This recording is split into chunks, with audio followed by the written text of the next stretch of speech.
You're listening to PetLifeRadio.com. Welcome to In a Perfect World, where cats get everything they need for the snowy season. I'm Pamela Merritt from The Way of Cats. Today, let's talk about what cats need during the winter months. Depending on where we live, snow could be a little or a lot. But the good news is that many of the things we do to improve our cats' living conditions during the winter would be good for ourselves, too. Where I live with my cats, there are 4 distinctly different seasons, and our winters are cold and snowy. Since my cats are indoors only, I understand people thinking that nothing changes for them, but that's not true. Our cats still have all their instincts for survival in the natural world. That doesn't change when they live indoors because light still comes through the windows. Light cycles are how we and our cats adjust to the changing seasons. It affects mood, energy, sleeping patterns, even appetite. In my area, New England in the United States, the days begin to shorten rather dramatically following the fall equinox. This is September 21st, when the days and nights are of equal length. Daylight hours then decrease in length until the winter solstice on December 21st. This signals both we and our cats to adapt to the changing conditions, helping our minds and bodies handle the cold. We humans have dodged many of these requirements by creating a civilization where we wear clothes and live in heated dwellings and have food available regardless of the growing season. While we can provide the illusion of not being dependent on exterior conditions, our bodies will continue to take note of the change in light from the sun.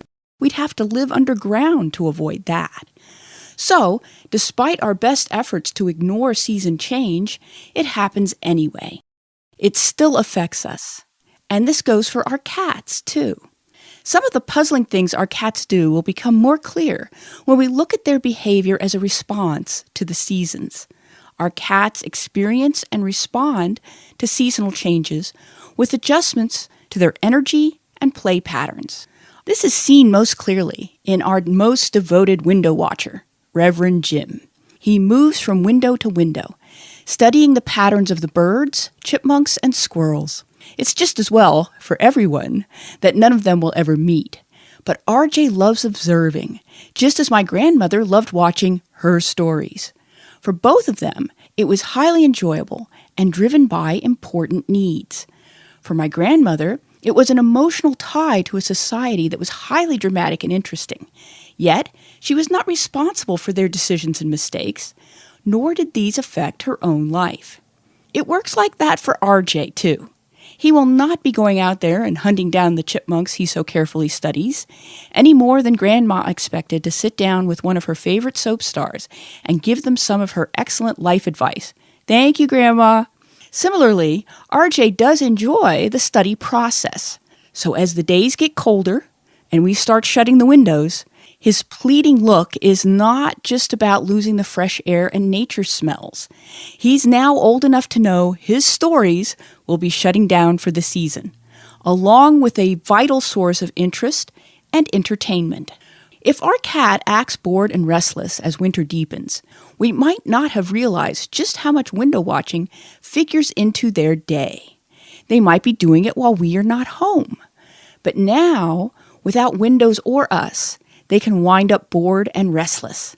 Then we come home to signs our cat is looking for other things to occupy their time, like playing with things they aren't supposed to. Now is the time to break out some new toys, upgrade their cat tree, and see if they will enjoy videos on YouTube. I tell RJ, it's a magic window.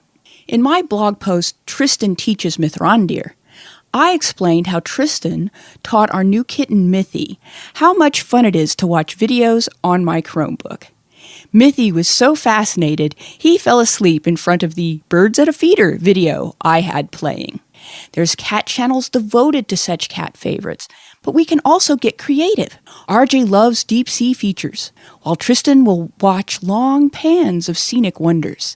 They do make an excellent substitute for boring winter windows. The season can bring other adjustments to our cats' heads.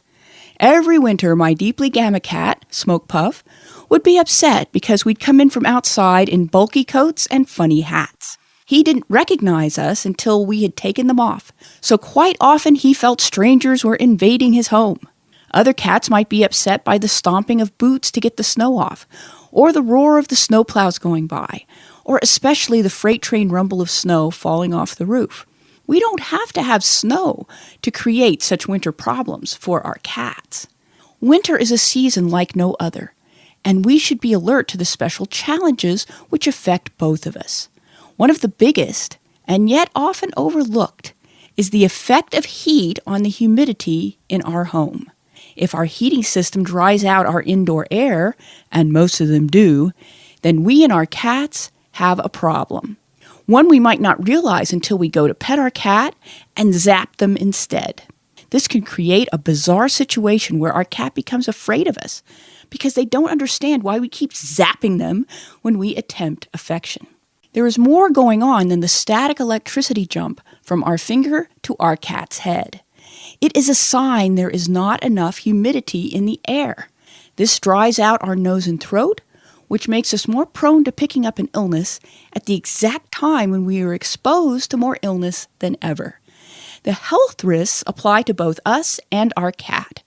Fortunately, the solution can be simple and elegant and beneficial. We can get a cat fountain. These come in a wide variety of types and will work for us on many levels. I became a huge fan of cat fountains when we began leaving those giant coffee house mugs around the house for the cats to drink from. We had a filter pitcher, which we used to fill our water glasses with, and the cats indicated they vastly preferred drinking from our glasses than their own dish on the floor. This could look like snobbery, but in fact, the cats had the same reason for drinking from our glasses as we did. The water tasted better, and they could tell. So we got some mugs for them to drink from, made a point of filling them from the filter pitcher. See, your mug has the same water as ours do. And this solved our problem of the cats drinking out of our glasses. They had their own, ones that were better designed for their drinking needs. They want something which will not interfere with their whiskers or require their eyes to drop below the rim of the container. This is an important design point that we might not realize can be the reason our cats reject certain eating and drinking vessels. Cats do not want to feel vulnerable at this time and prefer broad, shallow dishes because of this. Understanding cats in winter, cats indoors, and cats' interaction with their drinking sources is a big, interlinked subject. It all harkens back to our cat's origin in the Middle Eastern desert. There isn't any winter there as we in more northern climates understand it. And though cats cope with dry conditions better than we can, this background has had a marked effect on their drinking habits that many people are not aware of. This in turn impacts our cats' behaviors and long-term health in a very profound way. I'll be delving into this deep subject after the break. Find out more about optimum cat health at wayofcats.com/blog. I've spent years of observation and research to keep my cats at their happiest and healthiest. Don't go away. I'll be back with more in a perfect world. We'll be right back after a short pause. Molly, here's your dinner. Zeus, that's not your food. Don't let that happen to your precious cat. Elevate your cat's eating experience with the Cat Tree Tray. The Cat Tree Tray keeps your cat's food off the floor and conveniently located on the cat tree. It's the perfect way to eat. It's a beautiful wrought iron tray that easily attaches to your cat tree and keeps dogs and other critters out of your cat's dish. A must for multi-pet households. There's a 6-inch tray for large bowls and a 4-inch tray for smaller bowls. Purchase your Cat Tree Tray today. Go right now to cattreetray.com. That's cattreetray.com. cattreetray.com.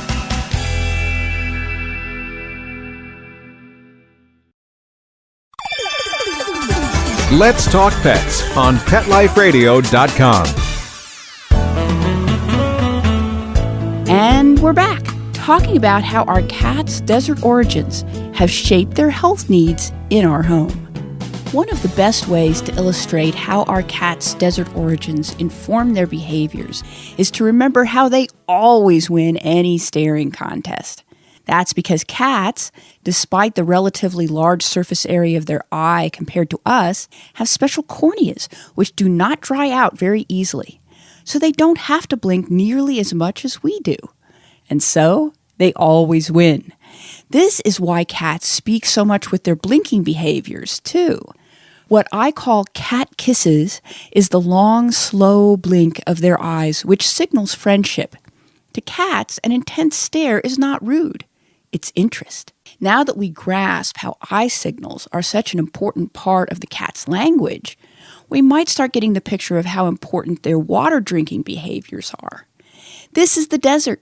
We don't have to be Lawrence of Arabia to know how important water is to desert dwellers. We need to understand that our cat's water-seeking and water-drinking behaviors are tied in with their instincts about how to get clean water. Science has informed me that cats have a limited ability to get rid of toxins once those toxins have been ingested. So cats have evolved different strategies. They don't have good toxin filtering, so their behaviors must concentrate on not ingesting toxins in the first place. They use their great sense of smell to determine if a food or water source is good enough to ingest. This is also why they are fussy. They have a whole repertoire of behaviors designed to keep them healthy by avoiding spoiled food and contaminated water. This makes them finicky eaters in our home, where we sometimes offer food in forms that does not fit their instincts. And it makes them downright detectives when it comes to their water sources. In our own home, we noticed that our cats would go to the most recently filled giant mug, no matter where it was in the house. We noticed how much they liked fresh water, so we no longer put their water bowls down on the floor where they can get dusty and crummy. Instead, we would position the giant mugs on pieces of furniture which the cats had access to. They so appreciated this special attention we gave to their water. When we saw how much more water they drank when we took those steps, we took another giant step. We got a cat fountain. Our first fountain was not specially designed for cats. We weren't sure how much they would like it, and so we hedged our bets by choosing a Zen-style fountain that would be aesthetically pleasing, as well as something the cats could enjoy drinking from. But this fountain was such a hit, with the cats standing in line to use it like children at a school water fountain, that we started scouting around for a fountain that would be designed for cats to drink from.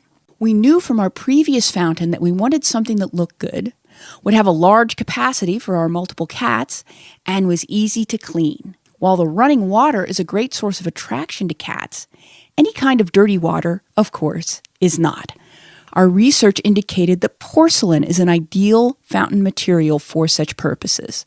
And this is how we found the right company, Thirsty Cat Fountains, on Facebook and Etsy. Their fountains were everything we were looking for. We chose a beautiful fountain with a seashore theme and a lovely misty rose color. In the center of the fountain, there was a beautiful little conch shell that the water bubbled out of. There was even a little seashell plate which covered the cord that ran the pump. It turned out to be a gorgeous, nearly silent, large-capacity fountain which our cats took to immediately. This was because they were already used to drinking out of a fountain, and so the fountain itself was not a new concept. We had let our first fountain run all by itself for a while until Owen showed all the other cats how wonderful it was to drink from it. The most important step we can make in introducing our cats to such a new device is to show patience with them. It's important to shape the response, which is what I call introducing new items to the cats with excitement and happiness. This helps the cats understand that this is a good thing that they will like. How did I get from zapping our cat on the nose to buying them a cat fountain? When we have a cat fountain, we are putting humidity in the air. This makes our indoor atmosphere so much more pleasant for both us and our cats. Depending on our situation, we might need more than a fountain. We might need to put in an actual humidifier, or even something like a clay flower pot upended in a dish of water. The clay soaks up the water and lets it escape into the dry air.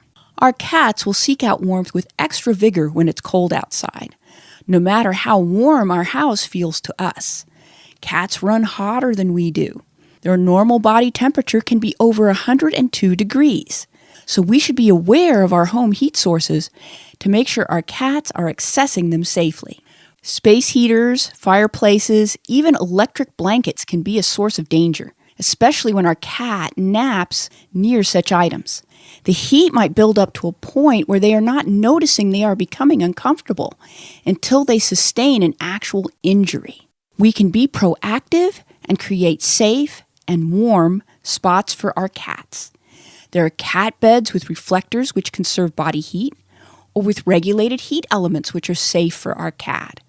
We can throw a blanket over a heating pad and exclaim over the nice spot we've made for our cat that will keep them away from the radiator or the floor vent. It can be as simple as a cotton bag of rice. We microwave it and it gives off heat for hours. Older, arthritic, or ill cats can really use this extra warmth. If we can help their body not have to work so hard to keep warm, they will be better able to cope with these health challenges. Present their special place or bed to them with soft, happy words and demonstrations. We can put our hand on the warmth and then on their head, or let their feet touch the warmth while we hold them, then step back to let them come to their own conclusions about the warm spot. Many people have complained to me that the cat won't use their bed. This is usually not the fault of the bed. The bed itself may be nice and comfy. The problem with the cat bed is where we put it. The floor is not the best place. If we do not see our cat lounging around on the bare floor, it's not because the floor is not squishy enough. Cats feel vulnerable on the floor. It's cold and drafty there. This makes them not good places for relaxing.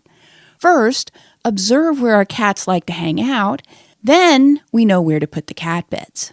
Do we know all the ways we can meet our cat's needs? Let the Way of Cats website help. Discover all my helpful articles about keeping our cats comfy. Don't run away. I'll be back with tips about living in a perfect world. We'll be right back, right after these messages. Stay tuned.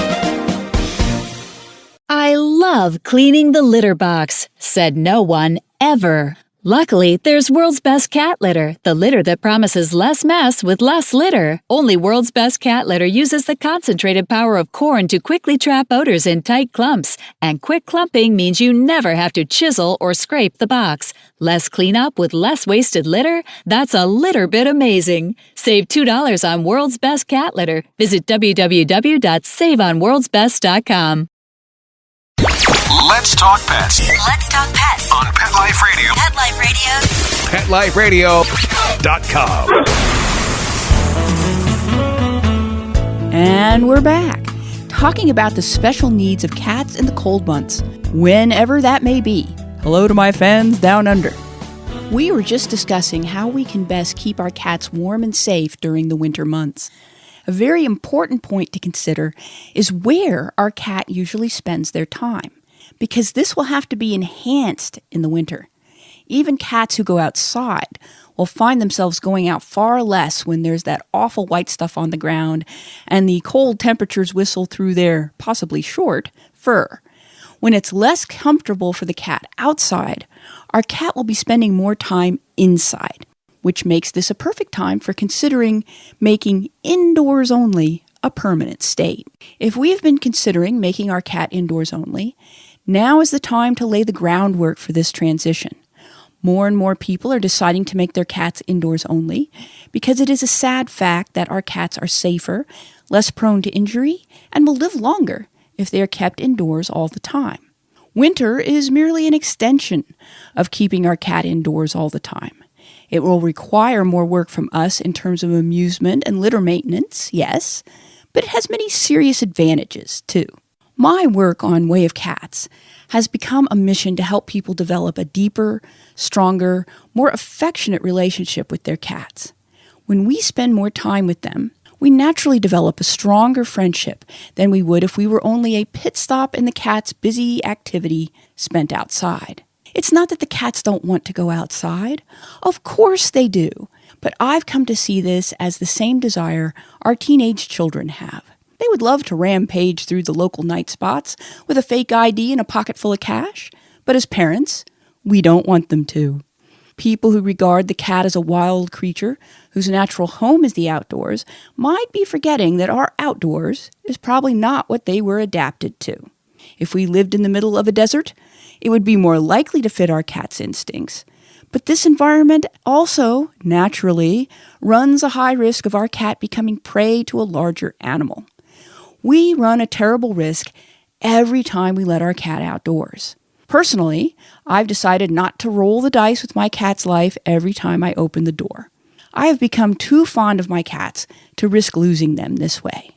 As we spend more time caring for and interacting with our cats, we develop fun routines and enjoyable daily rituals. This enhances our cat relationship. When winter comes, even indoor-only cats increase their need for amusement and exercise. We must rise to meet it. If we don't have a cat tree, now is the time. If we don't have a cat tree, now is probably past the time. Because every cat can benefit from a cat tree. There's no excuses. From budget to high-concept decor, cat trees can fit into our home and enhance it. Mr. Way of Cats was once one of these skeptics. We have a small apartment and a tight budget. I did not press the matter when we had two older cats who were mostly the gamma cat type. They had their scratching needs met by a cheap throw rug apiece and their exercise needs met by a short wand toy session. Then we got two kittens over the years, and I brought up cat trees again, but these kittens were northern cat mixes, long-haired, big-boned, beta cat types, and we got away without having one. And then we got Tristan, alpha cat type, and we had a cat tree by the time he was several months old. Suddenly, when we had a long, lean bundle of atomic kitten energy, we had the money and the space. Mr. Way of Cats agrees he was wrong to wait so long. The scratching post, exercise, and hanging out and nose booping possibilities of cat trees were not in his previous experience. Now he considers them essential. This may surprise those whose concept of desert are those endless dunes of unvarying sand. Back in the day, the Fertile Crescent was a lot more fertile. There were bushes to hide in and trees to climb. Providing this for our cat benefits both of us. Our cat will have more of their needs met more often, and we will feel the pressure on us and perhaps our furniture lighten. Because when it comes to scratching, play, and security, a good cat tree does absolute wonders. Part of the reason is a cat training concept I spoke of in podcast number 1, The Cat's PR Problem. This important training concept is something I call yours and mine. In essence, our cat can be more easily trained to not scratch our sofa when we have given them what amounts to their own sofa. In podcast number 5, The Cat's Needs, I explain the magnetic attraction cats have for heavy upholstered furniture. If we give them their own heavy objects covered in things they like to scratch, they have yours and we have mine, and we are both happy. A cat tree fulfills a cat desire to have a tree of their own, and nothing wears out a kitten or an athletic grown cat like running full speed to the very top of the cat tree. By encouraging them to pull their own body weight up a vertical surface, we are exercising all of their muscles, relieving stress, and completing the all-important energy cycle. Discharging our cat's energy is important, and a lot of the force behind their scratching behavior. The important winter point I'm making is that even our indoor cats need more playtime and stimulation in the winter, since their cat TV, that is, window watching, has shut down, and there are extra stresses on them which accumulate energy, which in turn must be discharged. It is partly because of this phenomenon that, every year, I get my cats a holiday rug. A local discount store has inexpensive, welcome mat-sized throw rugs with holiday themes on them for a few weeks of December, every year. And every year, I get a new rug for my cats to enjoy. They play territory games, they enjoy the new smells, they revel in the new spot where treats appear, All winter, this rug gets scratched and pummeled and enjoyed. And then spring comes, and I let the cleaned rug go to a local shelter, which always needs disposable, comfy spots. This is a good time to mention that any of our old towels, sheets, and blankets will be welcome there. The holiday rug is a seasonal ritual our cats just love. They act like the holiday rug is a new fort and have all kinds of play battles, scratching enjoyment, and other cat fun with it all winter. By the time they are tired of it, it can go on to a new purpose. Another item to be aware of in a wintry area is keeping supplies handy. In our town, we have periodic snow emergencies, which motivate us to keep the larder stocked with canned goods. We don't want to be looking down at plaintive little faces asking where dinner is, do we? Certainly not when it's so easy to stock up on non-perishable items like cat litter, canned food, and bagged treats. Unlike dogs, cats are not so easily appeased with frozen pizza. Another thing to consider, especially in cats who are used to the outdoors, is the status of our houseplants. If they are used to browsing among vegetation during the summer, there's going to be a gap in their provisions during the winter. Head off such conflicts by growing kitty grass. By growing oat grass in a pot for them, we can play yours and mine and convince them that this pot of tender, tasty grasses are for them to nibble on, and the rest of our houseplants belong to us and they are not to be nibbled on. By giving our cats what they miss about summer, we can have them happily handling the indoors during winter. And then we humans have a bit of summer around the house all winter, too. With proper humidity, safe heat sources, a bit of greenery, and a tree we can all enjoy, we will enjoy the cold months with our cat. It means we have increased time together. This makes our affectionate bonds deeper and closer, which is what our cat experience is all about. It's the feelings we all treasure. I have both winter and summer tips on my cat blog, wayofcats.com/blog, along with many more concepts to increase our cat enjoyment. Something that goes both ways. Tune in next time for more about creating happiness in a perfect world. Let's Talk Pets, every week on demand, only on PetLifeRadio.com.